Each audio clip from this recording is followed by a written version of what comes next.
de texte consolidera le pouvoir jusqu'à la venue au contrôle de Jésus. Sanga le sako papa. Losako. Nzambe aleki bango nyonso na nguyala makasi. Losako prophète. Babomba kanzambe ya belikambo te. Ndasenga baka mtabia tu. Kokona yo kana bangai. Tabia sakani na bango wa bambo. Kabila éviter le danger na FCC. Autant que combat Fayulu te olingi bayo ka ndengene. Faut le bela Fayulu.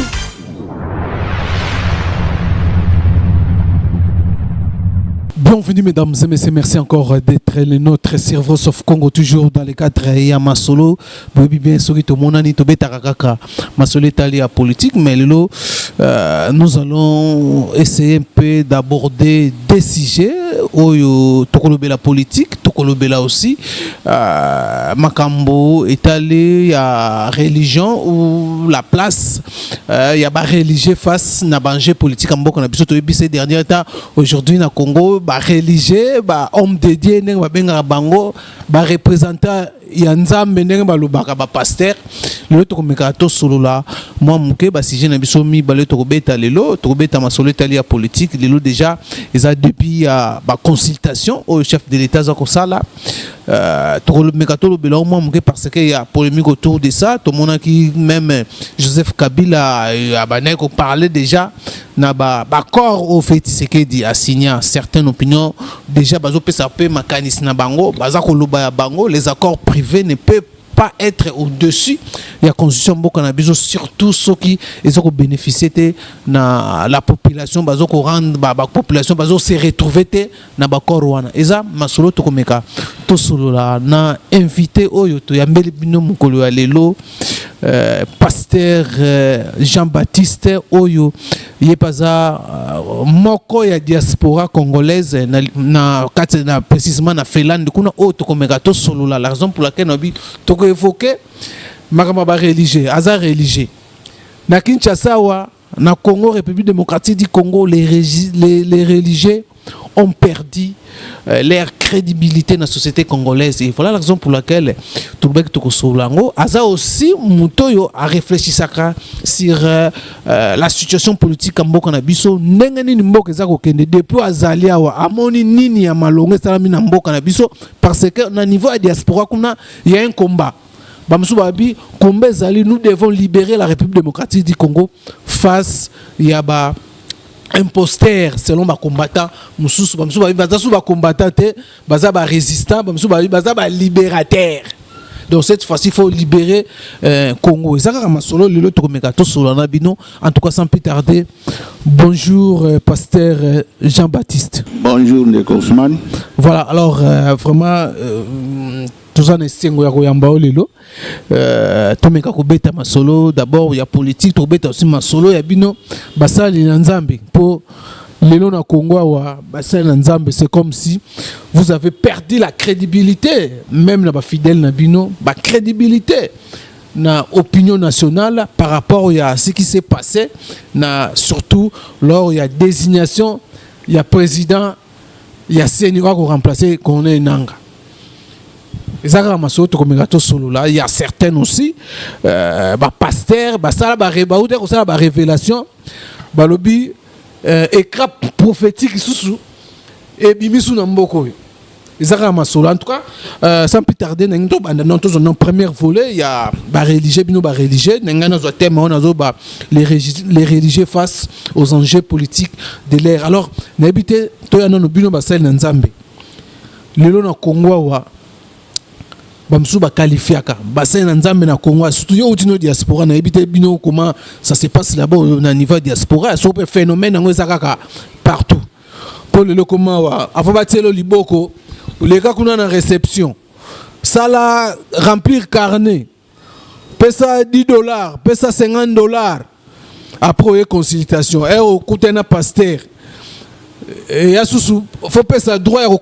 c'est comme si consultation d'être les grands à l'hôpital et quand tu à l'église n'a évité phénomène ou ana biso za la réalité Kinshasa n'a évité personne diaspora za la n'a évité so go réagir d'abord premièrement dans situation il y a consultation consultation pastorale consultation prophétique comment bino yo monaka phénomène eza nango yo za pasteur eza nango réalité eza nango na Biblia na Bible oyo totanga.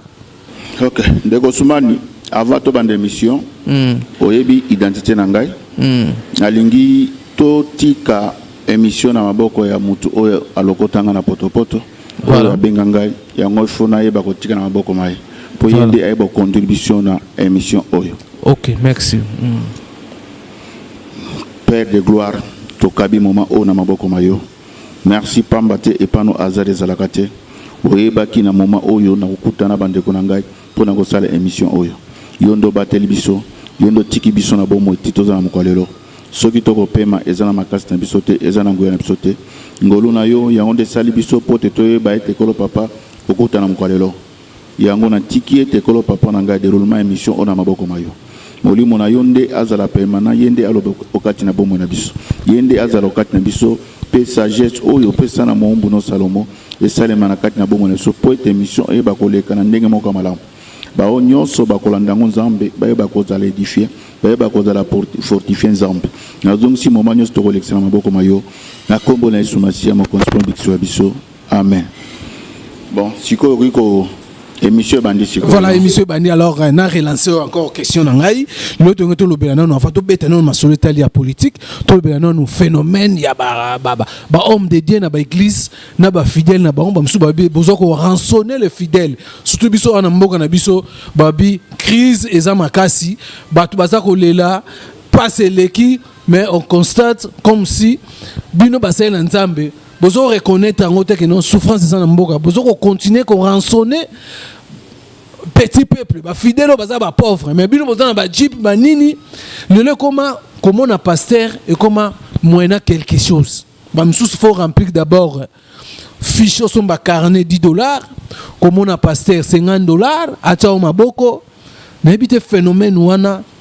sokupe na diaspora na bino na esala to esaka na Congo na Kinshasa. Ya solo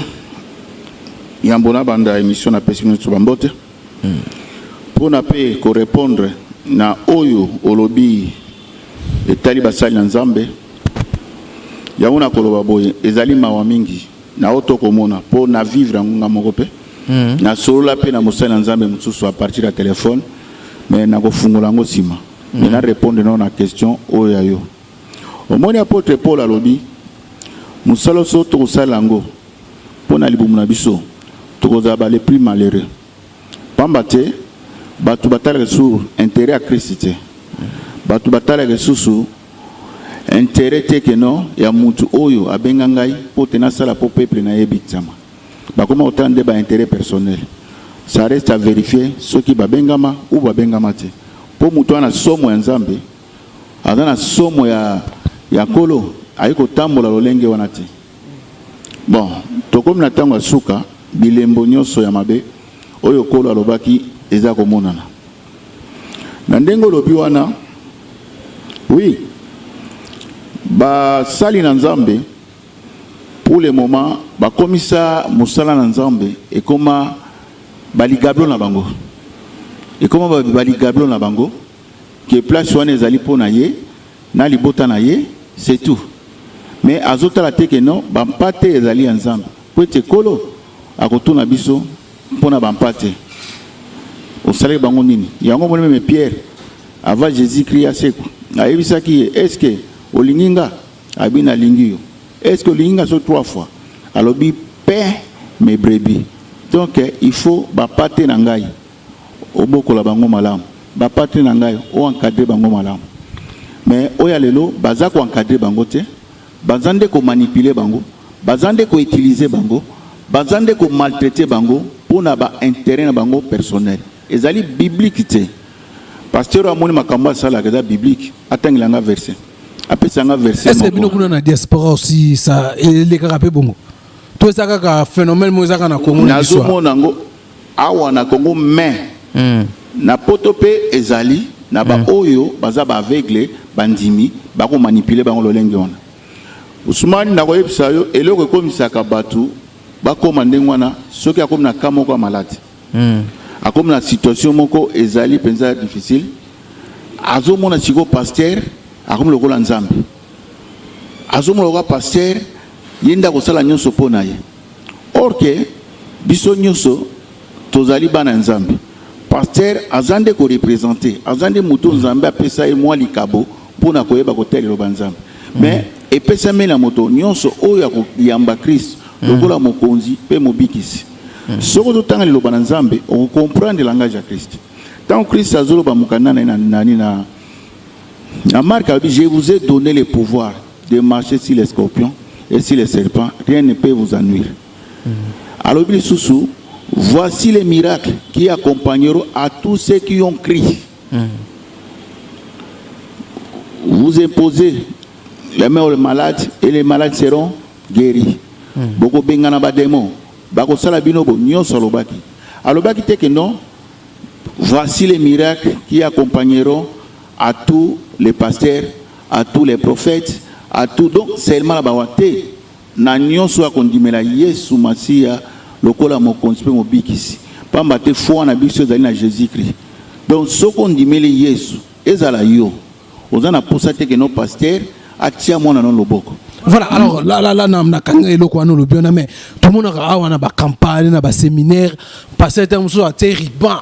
Venez vivre les miracles de Jésus-Christ. Un coup, une flamme. Donc, nous avons faux pasteur, appelé. Comment maintenant identifier un moussel Nzambe aza appelé? Pour me rembourser le baleza moutou, il y a pas tout le monde en babi. Ah, oui, pas la besoin de miracle. Ah, oui, pas la besoin de pesta. 3 jours aux Ulibala, 3 jours au Kepoto, 3 jours Moussa la vie changé, 3 jours boy, Moussa Abi 7. Destruction des hôtels. Ce qui ni bon. Mais sous alors non, au PC ma bonne, ça au PC sur semer sur $1,000, on récolter $5,000 to $10,000. Un coup une flamme.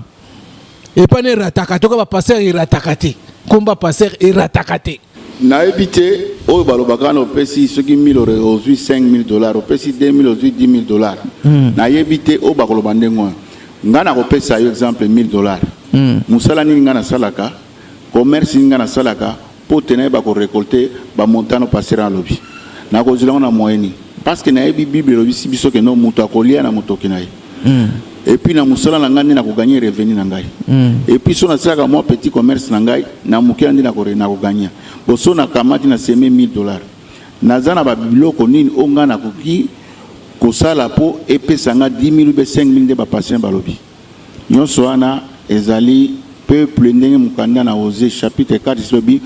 mon peuple périt par manque de connaissance bazande ko manipuler bino parce que oyeba que no a na kosoki na pesi bonde na kozo eza ba manipulation même passer à sobenga que no soko ye prière na ngai ratakati futana nous futana nous prière na ngai la rencontre prière droit ya soki prophétique soki nini toko kende na wana Francine pakamtaye ba soki toko na toko ta parti wana eloko na koyebisa yo mutu abikisaka asalaka miracle eza bisote Saint-Esprit nde mutu na contrôle makambo nyonso ah mais ba passer ba bango déjà baza rempli na Saint-Esprit soka tseka ka liboko bo o mona te ba passer musu bazoni atakutu puissance eleki makase comme tina likolo fani ata mutu na likolo azuni baleke belazo simba na maboko azoni ata na makolo azo marcher si ba fidèle ko bazwa nini bazala délivrer ezaki solo kasi le serpent muta serpate tokotambola ndeli bosa banguna na biso metango ngana za konyata na komisi mutu wana lokola monguna na ngana komisi mutu wana lokola serpente mutu babibo ko imposer maboko na malade Jésus Christ tango za ko bikisa za ko simba nde azali konyata bato te wana ezali liloba nzambe te il faut otanga parole de Dieu kolanda oyo makomesa wana ezali kisoloka na beza kibondoki ezali biblique te ezali kibondoki même na ba pasteur ba no oye pa na ngamba mo liboko solution oye pa na ngamba moko solution ezwami na ebité tanga zolo ba solution ezwami parce que tango nzamba ajisaka koyeba pete au monde tozana moment nzamba ko révéler soka lingi pour nzamba da souverain soka lingi a révéler au sali quelque chose mais soka pa lingi te ako révéler mais ba prophétie ba pesa ba bozana kata bisi na peut so de so mata bisi na Kinshasa wa passer azote maman nzamba yebisi ngai boye nzamba yebisi ngai boye donc wana pesa oyebi eloko oya nzambe po na lobite ke non prophétie na ko blasphémer ba bito blasphémer sainte prophétie mais eloko ya moto ezaka il faut ekokisama c'est ça soki ekokisami nde ekozala nzambe moyo ekokisama te ekozala nzambe te na ba mama na ba prophétisaka sur bango bazalaka na kimia bazalaka agité te soki ayebisi yo bo mama balatinga bo bondela nzambe soki ezali ya solo ke ndenge moumbu na alobi ekokisama na bomoi na ngai po ete nzambe soki apesi message na ye ekokisamaka tomonaki meme arrivé à Jésus-Christ na kati na mokilo atindaki ange no ntango atindi ange pour arriver à Jésus-Christ pour ndenge akobotama epai ya Marie boyebi histoire yango c'est ça. Après, Marie le raconte dans Mukumba, Joseph a silikaki. A cela qui ma Marie. Mais ange, le même ange, à l'anda qui les sous Joseph. A ebisi zonga, moi je ne sais pas kobote. Et Zalinde, et outie panzambe, moli mon ensemble, bende salinde moi. Joseph a compris la zone. Souka c'est nini et kobisamaki. O yanzambe et kobisamaka. O yanzambe te kobisamate. Yango boza rajité te boye baka prophétie na eko blasphémer te ata balobi ndenge nyonso na ko blasphémer na ngati poza parole voilà natika soki ko bisami yango po ibele pe baloba po na biso tilelo et salema voilà alors par rapport à na chapitre tout ça ba prophétie to landa ki passer mususu wa passer na biso ya mboka na biso prophète Denis Lessi oyo a mikolo yo yazana ba thème ne belé chaque année il sort avec des thèmes ba combo belé bela il a comme ko bela ba prophétie ba te ba écran prophétique wa il a fait à mon écran prophétique na ye que Joseph Kabila zozonga na 2023 bientôt là récemment loba susu écran prophétique na ye l'accès que non la sortie à Vital Kamerhe par la grâce présidentielle il a fait Tshisekedi et c'est créé un problème dans mboka na biso bato bazo no sentir sous ba religieux bien te na habité prophétie à Denis les Sazor le ba écran prophétique na système écran prophétique comment ils ont mona mutazo na makanisiwana aussi longtemps que la situation condition à laquelle la situation politique yamboka ndenge zokende là mais il y a une prophétie moko ndeti Joseph Kabila azonga en 2023 elo kona ina lo bana place wana boyebi Deniles qui est Deniles boyebi vinae bayibi koyeba nzeta malano mbumonango balobi tozala ba imitateur à Christ apporte Paul a bibo za imitateur nanga ko Deniles ça passer yo Deniles ça musela nzambe non Deniles à cause de la part d'activité commerciale à ça là Bible lobby baza ebele mais na kati on ba biso baza pété to quand c'est baza biso bazalité à partir de misala na bango mais Denis les boye bibi bakanga ya salamina est-ce que kano Denis les boye biango bien na prison le rakotaki et puis na ba mitu ka sala musala nzamba ko sala ningo ko escroquer bato Denis les boye bi vi na ye nyonso ekobio diamba makambuto asala ka moli boye biango bien si vous m'entendez un prophète aux autres ndengwana et puis les rozo roba makambo aux ana somo nzambe te bozo mona za nzambe nalanda iseri moko bazo bondela pona mutu acha likoloti bat baye balali ya anyati bango likolo est-ce que nalobi ki solo ka yango wana on za ki solo ka kibondoki yango wana mais lokola congolais azakane facile à manipuler bangange bele bakoma ba prophète bambigu jo mona ko bazo telema ina nzela bakoma ba prophète bakoma ba prophète donc mota Denis les na rang ya bambikudi ya banganga bazar batu moko bajar wana bazar bajar ya bilo azar Denis les azar serviteur de Dieu te azar serviteur de Dieu te on est-ce que ba fidèle ne bazolanda bazar partout est-ce que ba ko supplément ngambo mais ngana zolo bango soki balingi baya to sala bango débat est-ce que batala ka venir yo za ngo zola azar serviteur de Dieu azar serviteur eloko aliboso bomonaki makambo salaki yawo ya ko escroquer bato un bon serviteur de Dieu a ko escroquer mutu ou à côté de prison ou à côté de prison un bon serviteur de Dieu a ko escroquer mutu à quoi sert ngai mutu ngai serviteur de Dieu na wela biloko ezali ya mokili parce que ezali azosala nde ventre na ye. Mais bino bolobaka bolanda o musena nzamba asala te bolanda ka maloba na ye. C'est wana ezali évangile te ndeko Ousmane. Biso il faut tozala ba imitateur ya Christ parce que Christ lera yaki alobaki oyo ngana kosala bino pe bosala yango.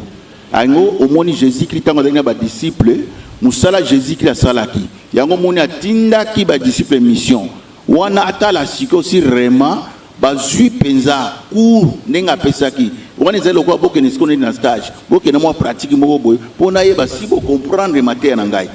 yango moni lere bakendaki o nyonso Yesu asalaki abaki boko bikisa ba malade boko sala boy nyonso ebisamaki esalemaki lere ba yepe ba pesi Jésus Christ compte rendu to monde ndenge ba démon bazako bima to monde ba malade bazako bikisa na kombo na yo amen.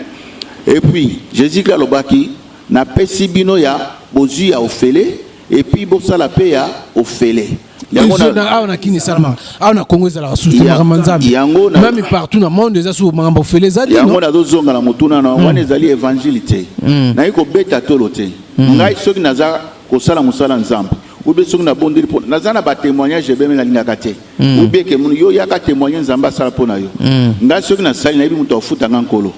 ozoka kolongo ta kofuta ngai voilà na baka na kutana baka ebele na bondela batu babika na bondela batu posa ko bota babota na bondela na sala bandoki donc ngai te oyo Yesu nde mutu abikisa ponga na nzana makasi wana te Yesu nde mutu asala ngolo asali ngolo na nzela na ngai mutu abikisa mapoko mola Yesu bote Yesu asala kana nzela mutu ya mo Saint Esprit nde ko sala na nzela biso mutabiki mais en réalité ezali ngai te yango apôtre Paul abaki ce n'est pas moi qui vis, c'est Christ à vie et c'est Christ qui vit en moi ezangam na osala te c'est le Saint-Esprit qui agit. Mais c'est différemment na ba pasteur ay komaka ye mati bango ninyo yo ya pesa ka bongo zo mutuka yaka wana ezalo kuta ozomona ezalo kuta na ko pesa exemple moko Jésus Christ na tomba Lazare batu bazaki batu bakufaki boniona batu bazaki na tomba Lazare bibembe zalaki boniona ezalaki na tomba mais pourquoi Jésus Christ ayika kapona Lazare asalaki kapona Lazare yamoko il fallait que soit batu nyonso bazalaki wana ti mais asalaki kapona ezalaki Lazare yamoko pour te dire que non Nzambe aza souverain akosala na moto alingi akosala olenga lingi mais zate yo oye pele Nzamba sala okoyeba note papa okoyeba note yo ko bondela na mbamsusu kangano misu ozo bondela miracle zo sopere ponga biloko msuna na kamwaka na fandi na ngana kangi misu nazo bondela po nazo bondela Nzambe bona ozo santi kuna mutu azoganga ozo santi kuna mutu azoganga na moni ozo mengana kangi na ngamisu nazo bondela ese ngamu nakoloba na bikisi eza musala Saint-Esprit mo akoti kuna zo sama kamna ye ezanga te ngai mona situkaka ngana bondele kaka makambo esa mindengo monsofi obe passer obile ozo bondela mozo bana nazo sentir penze pa ngabo oye ba pete bon ce qu'on a ba boya bo vivre bo boya bo vivre bo vivre bo bo ce que ça limité ce que ça limité o suka osongi simbo ba osongi sambo ba songi sa pembongo te miso ba senga na mbongo nde na koyebi so banda lelo tant que bana Nzambe bozolanda ngai pasteur oyo akosenga yo mbongo o maladi na yo boy avana bondela po nango ezosenga autant ezosenga autant yo siko yebisa ye ko banga te parce que dans la Bible te yebisa ye po za escroquerie na biza escroquerie yo yebisa bon pasteur monto sengi ngai to sala mukanda ngana yo o bondela soki na bikite ozong silanga mbongo siko lokola ya lobaki naza mutafaya naza mutabu yebisa ende ngwana otala soki akosengo sumbongo donc lobaka eloko wana otala soki akosengo sumbongo voilà alors passer tosonga na makamba denile si to kende ko momuke olobi bon on peut ça exemple ya bato bazaba bambikudi banganga quand quelqu'un solo ba ba écran prophétique nae eza ko lakisa ye donc to ba ke non muto wana zana azana kibonzambe c'est pas nae est-ce que yo ebite ke no ba magicien ba nani ona bazanga ba miroir na bango obo mona makam ngala ebi Nzambe apala kana biso ndenge mukana Job le notre Dieu parle tantôt d'une manière tantôt d'une autre Nzambe apala ka biso na ba ndoto apala ka biso na ba vision apala ka biso na ba prophétie donc oyo za penza ya Nzambe opana biloko wana siko yo ça contre la prophétie écran prophétique il y a des niveaux mais écran prophétique on a zo ba te écran ngo ya ndenge nini ou bien na vision d'azobenga ngonde nzamba parler na vision ya atiango le comme écran là je ne sais pas pour na yebi même apôtre Paul avant que nanda ka Corneille alalaki azomona na vision banini bazako ki ba reptile eza biloko moko empire nzamba ese zwango olia ya binga jamais na tikolia biloko empire nzamba ese abi oyo nga nzambe na lobi eza so empire te comme pire yango ezaki révélation mo nzambe alinga te yayi et puis ko sale makala mingi te batu ba travailler à Corneille bayaki wana pour nzambe mutatinda ki bango baye pa Pierre eska Pierre azalaki yango bayaki baye luka Pierre pa kiti ba expliquer ye ndenge nzambe akutana ki na Corneille ndenge nzambe atindi batu baya place nani Paul apôtre Paul azalaki apôtre Pierre azalaki yango ba ke place Corneille azalaki Corneille ko expliquer ye makamuni na monaki pour azalaki mutumo malam mais azalaki to ba incirconcis ozomon azalaki païen mais azaki kosam azaki mutumoko ya normal mutumoko ya honnête mutumoko ya droiture parce que nzambe alingi muto non lokola na moni muto azali bien dans la marche moko bien il faut natinda mwana nanga asunga epo akota na nzela na ngai yango sikoyo Pierre lera komi kuna a expliquer makamyo de Pierre ayo comprendre bien donc nzambe biloko la 5 empire na kozwa donc empire azwaki lokola bango batona za ba empire po bako sangana batu wana te mais lokwa nzambe muta recommander nzamba sangana batu nyonso yango akende kuna bondeli omoni apôtre Pierre azwaki yango wana mais oya Denis les azoloba miroir prophétique je ne sais pas miroir prophétique na écran ce qui prophétique na wana ya modèle nini a éclairci batu écran prophétique na ye oyo azako mona yango wana mais ba Denis les wana tal papa oyebi baza batu moko bako distraire bino ya trop mboka eza na pasi mais bazo ko distraire biso ya trop ba serviteur de Dieu na ba biloko baza ko lobandengwa nyonso azosala mbongo azosala libumu na ye pona profit na azako sala libumu na ye pona profit na ye na famille na ye azosala te pona intérêt ya peuple yango moni ba komi ndengwa azoloka na ko benda mbongo ndenge nini siko fona loba pasenga kipa kuta na chef de l'état président soko to lande mission yo ko yamba escrow wana te ko yamba escrow wana te ako yo poza serviteur de Dieu oza mwana nzambe ya président ko yamba batu wana te biso to zali awa to bondela kapono la musika est-ce que to senga to kutana yo soko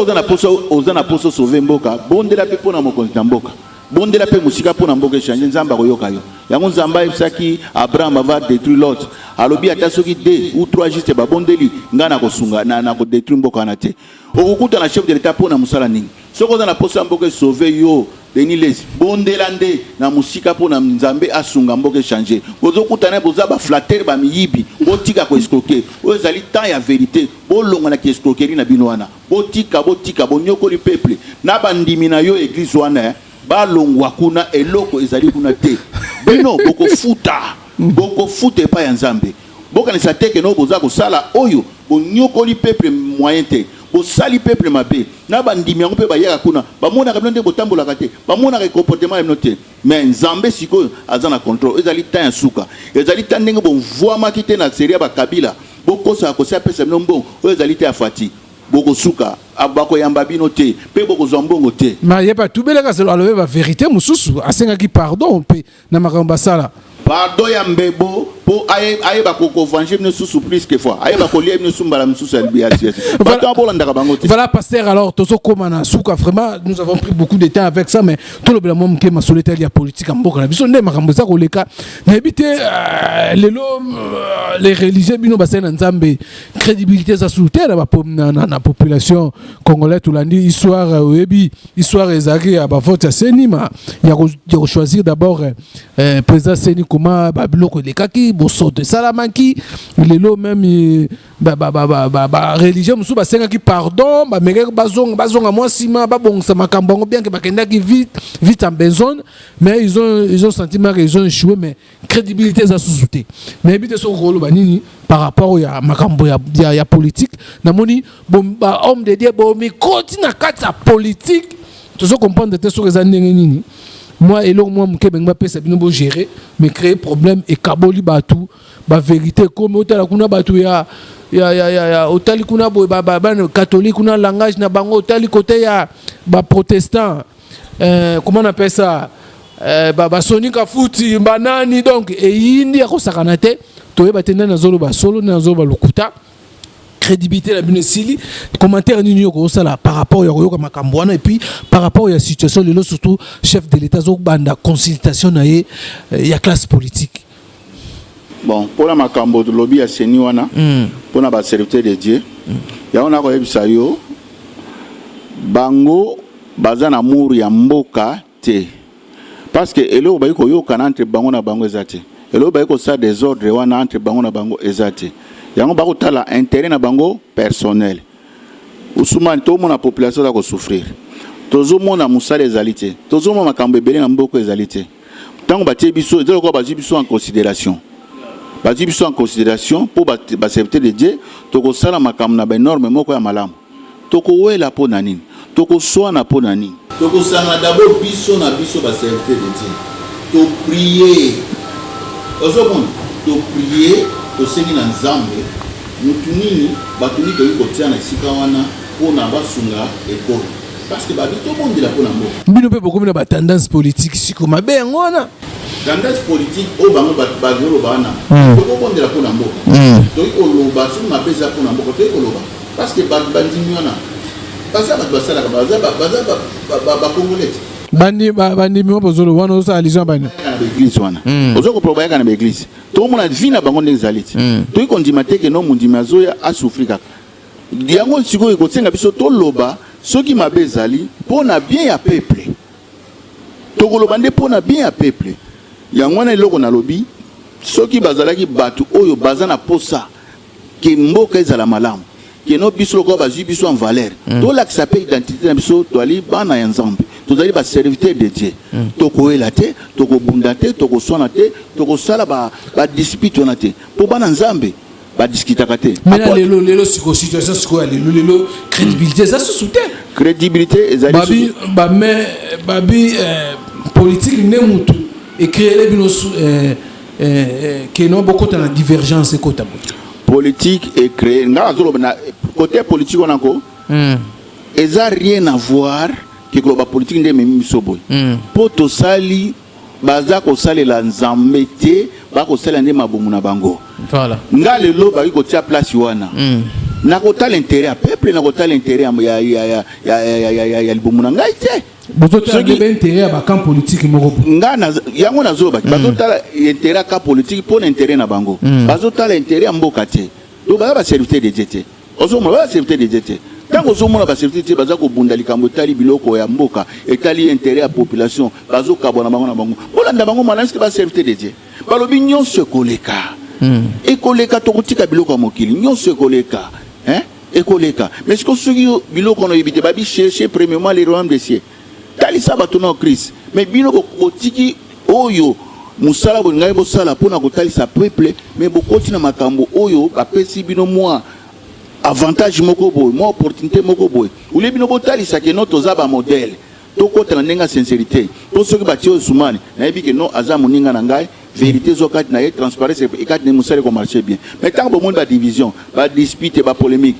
baza ya nzambe te balongola bango nyonso baloka batu mususu il y a aussi des héros de l'ombre bazali oyo bayiko luka bame bayebite o baza sérieux o ba batambo na kenta nzambe bazali voilà alors tout le bien moi politique momuke le chef de l'état zo banda ba consultation na ye ya situation o to yebi mo kasala ki discours na ye o créer tolé et diviser chacun aussi interprète vision chef de l'état bien que le cadre n'est pas encore circonscrit mais tu es et qu'on déboucher que soukana qu'on crée union sacrée pour la nation na éviter yozomo na makanisi nona ya chef de l'état zana nengani parce que na femme na coalition ba lene ya coalition bazoko akiza ngosa la débauchage ali ko respecter accord te to accord wana le bamaka mais Joseph Kabila yemoka le bi que aza gros poisson bien kayoki que ba considérer batunaye mais il y a les gros poissons, à considérer. Moni Batubayeba, et loko Joseph Kabila, le Joseph Kabila, a senti les mots que non, Azaya Kodinda. Vous comprenez? Azaya Kodinda, le gars va consulter. Azaya déjà Kodinda, Azaya sur le côté. Mais Batunde, oya ye ya FCC lokola bazo autorité morale bakanisaka ti lelo aza fort oki aza déjà forte aza déjà ya kotinta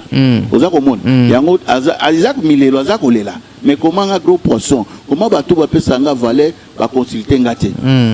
eloko wana il faut bato bacomprendre na bato baza côté FCC bacomprendre ki langage ya Félix te ntango azwaki pouvoir ntango ndimaki batravaille na bango soki bacomprendre ki langage na ye bacomprendre ki vision na ye congolais tozaka bien atosali mabe soko bongisi tokolimbisa yo ozomona il fallait qu'il va se repentir na moment nini tokota na vision ya chef de l'État voilà tobosana oyo eleka tosala musala ndenge alingi nde lelo yo tonga tobosana makambo nyonso wana engezala yango ndenge wana te yango moni ba o lelo ndenge tokomi na niveau yo basabotaki nisiko chef d'état la sabon siko keno na kolakisa bino siko na la président yango moni lelo azoke na ba consultation oyo ezaka ka ba formularité ya makambo se selemaki déjà kala asa consulter ke ye batu mais lokola lobaki na kosala consultation poto ya na système ya union sacrée yango na dosala processus yango na 50 semaines mais boze alera alobaki na kozongela bino bokomona makambo sikezo ya bana mboka boza la calme Félix bomoni yana babenga ki ranger apamba te amayele yo ba combattre ba bengo za taliban po ba bino ba taliban mais parce que taliban te o bozo ba taliban mais na ko ndima na taliban parce que nazo bunda pona mboka na ngai donc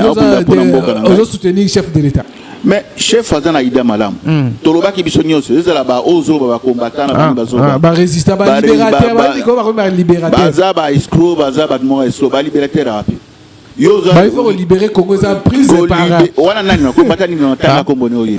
o baza libérateur na aboke tu atanga aboke tu za muyi baza escroc Odo Pambu. Pardon. Odombo. Tika mutunanga Odombo. Odo Pambu. Ndeko Baptiste yo. Oyebi na miso banda osana na radio lisolo ba radio idembe. Ndeko Baptiste yo azana kini. Tokutana na peso bambote. Ezali Odombo. Odo Pambu. Odombo voilà. Bazali ba libérateur te. Bazali ba mbrouillère politique, ba mbrouillère ba combattant. Bino boko batoko libérer. Action ni bango basi basali otomula ke non pas moko basali pona ko libérer mboka bazala musika kuna baza ko embrouiller population ba ini ya Congo de bango wana ba ini ya Congo luzuma ba odombo wana ba boketo na ba ini ya Congo bango wana na sina loba makambo soki mede fois ye nani oyo to bengi nani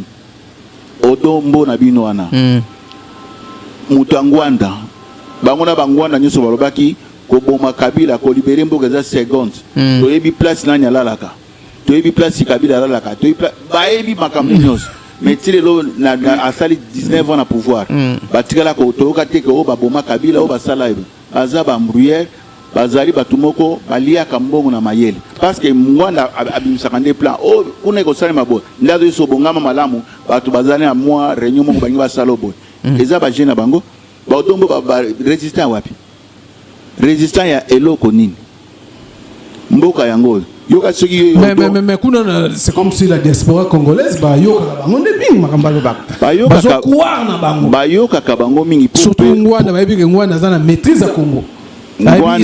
ngwanda koza na maîtrise ya Congo yebi histoire ya Congo o ba trahir mboka nani ba ngwanda te ba Rwanda ole ba salaki ba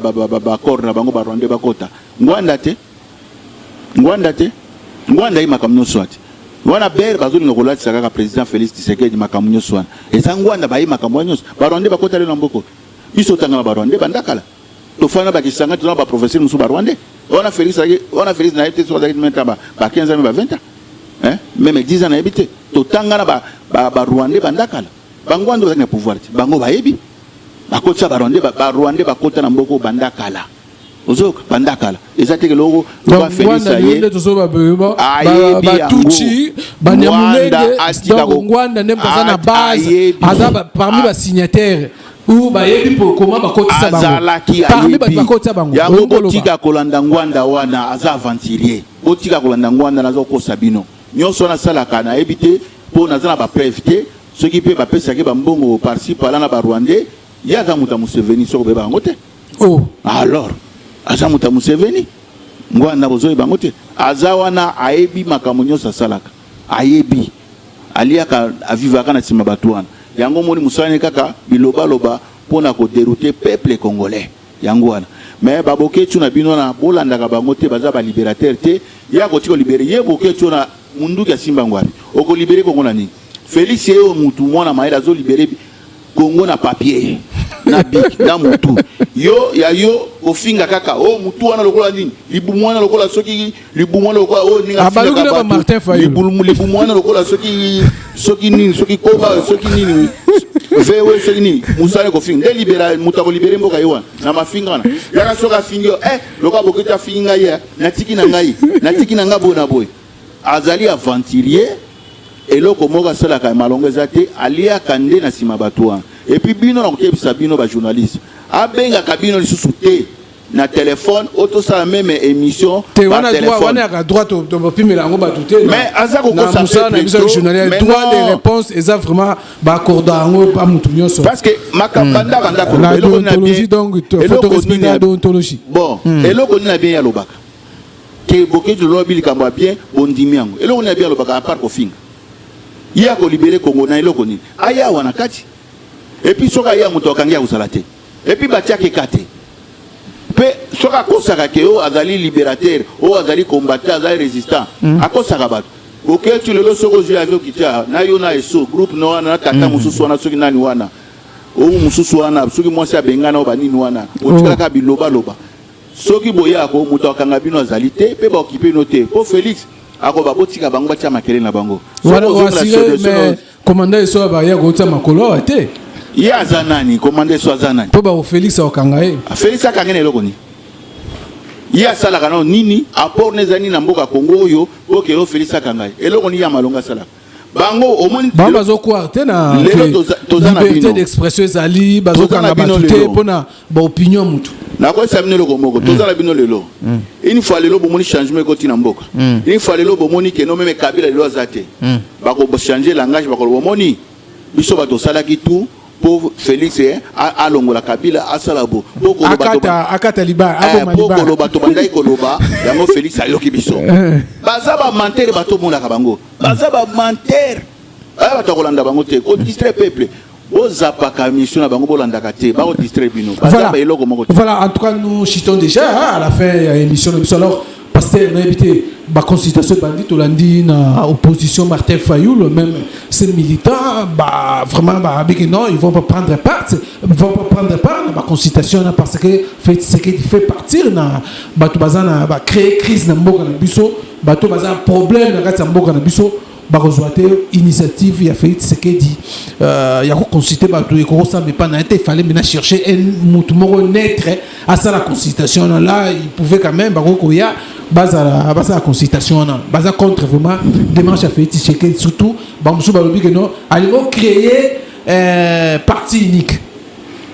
bon omoni eloko na koloba na moment oyo mutu nyonso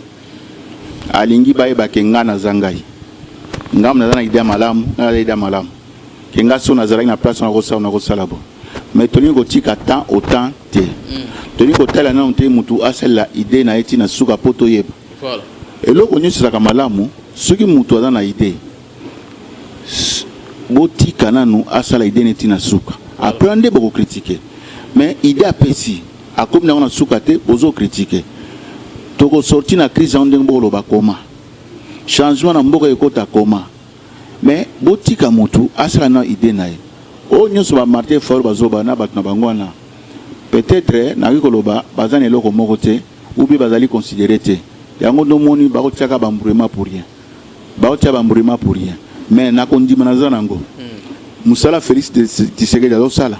azoke na nzela moko malamu pe bokomona ba fruit nango mais to boyi tango ekoma makambo malamu oya lisusu obanda koloba loba so biso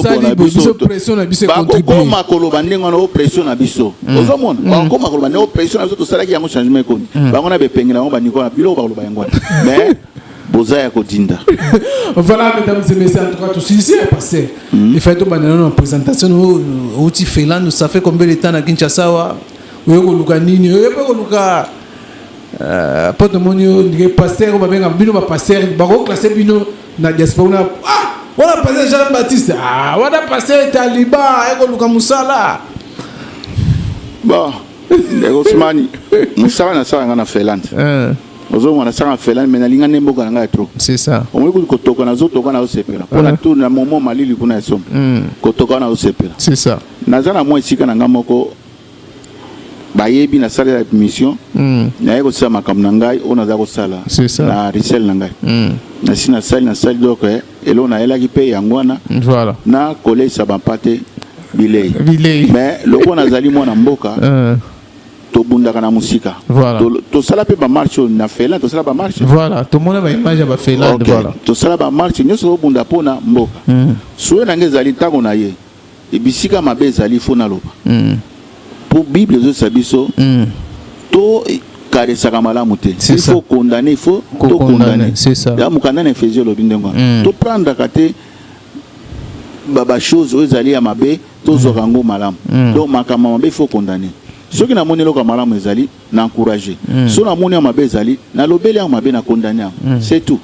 yango ceux qui to moni que non mokonza mboka azosala mama malamu to encourager oya mala pour toi avancer mais ngana yeke o na location ki eloko nini te mais soki pe sengemi po na mboka na sérieuxité na ngana salaka nango na ndenge na zaka mutu ya vérité sérieuxité na ngai ndenge na zaka ona linga kama makambo esimba mutu nyonso na souci na ngana po na mboka botie sika moko boyo tomoni yo na place mais boko sepela parce que ngai na kolinga na travailler dire pour na bao yangai pe ba mon ba sentir que non makambo za bien puis ba se retrouver puis ba se pela oza ko mona so que sengi problème za te zamboka na ngai mais na ko sala ndete que non pour intérêt na ngai na ko sala ndete pour na population a se pela c'est tout soué na ngeza kandengwa na ko le loko ni biloko mokili ena tina te pour na ngai voilà l'essentiel mutu na mutu se retrouver yo soko kolia soso le pe soso yo soko kolia ngulo le ngulu yo soko kolia ngombo le ngulu l'essentiel mutu ale lazate mutu anyo koma zate mutu na mutu ko se retrouver et lo soué na ngeza yangwana mais na siko depuis ya kia wa au sein combien de mois déjà bon on a bêti déjà ba des semaines ndamba ba des ba des semaines comment yo moni Congo bon Congo la moni yango makameza ko évoluer malembe parce que ozaka na musika kono onyoza ya kukufa ya kukufa te baturu musuto bete na mwa libanda wa tozo mwa pinza me ba policier bango moko soko lingi na boyo lingi ba okanga ngai policier mwa ko banga donc c'est-à-dire quelque chose ozomona donc à comprendre que non gouvernement oyakala et je suis côté parce que soko ça il faut pas au moni a pe makambo au policier ko me yakomi ko banga donc tolingi musala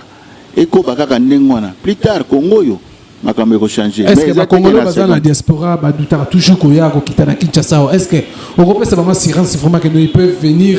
makambo belé changer nango Congo moi ça va et ko libandi ko kota déjà Ousmane lelo na website yo oboma nani na mboka oyo po obanga